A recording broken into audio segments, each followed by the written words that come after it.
కృష్ణారెడ్డి యజమింటోడు అనేసి మాకు తెలుసు. చెల్లకూరు అర్జున వాళ్ళలో గుడి కట్టుకోవాలనుకుంటే ముందుగా వచ్చి చెల్లకూరు అర్జున వాళ్ళలో ₹1,00,000 ఇచ్చి గుడి కట్టుకోండి, నేనున్నాను, మీకు ఏం కావాలో చేస్తానన్నటువంటి వ్యక్తి చైతన్య కృష్ణారెడ్డి.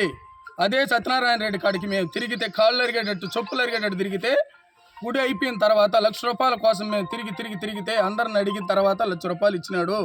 చైతన్య కృష్ణారెడ్డిని గురించి అడిగే అర్హత, హోదా ఈ మోహన్ అనే వ్యక్తికి లేదు.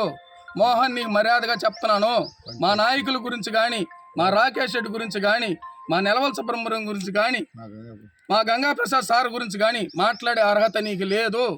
నీకు తెలుసో తెలియదో చెల్లకూరు పంచాయతీ గురించి నీకేమి తెలుసు? నువ్వు రోసనూరు పంచాయతీలో ఉన్నావు. చెల్లకూరు పంచాయతీలో పడే బాధలు మాకు తెలుసు.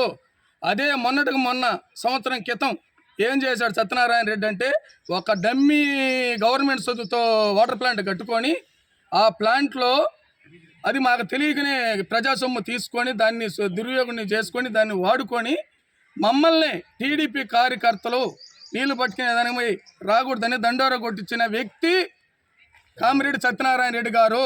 కావాల్సి ఉంటే ప్రతి వీడియోలో ప్రతి క్లిప్లో ఉన్నాయి, చూసుకోండి. చెల్లకూరు పంచాయతీలో ఏ విధంగా మేము నరకం అనిపిస్తున్నామో మాకు తెలుసు.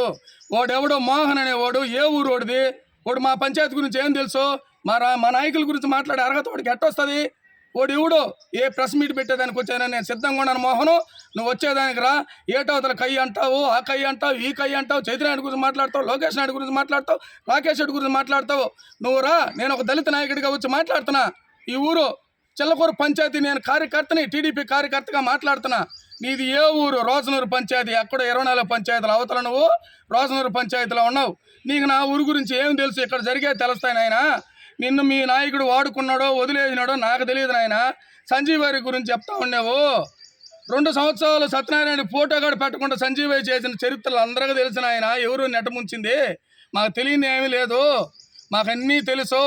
మీడియా మిత్రులకి మరీ మాకు రక్షణ కావాలని కోరుకుంటా ఉన్నాము. దయచేసి ఆయన మాట్లాడింది ఆయన గురించి అందరికీ తెలుసు.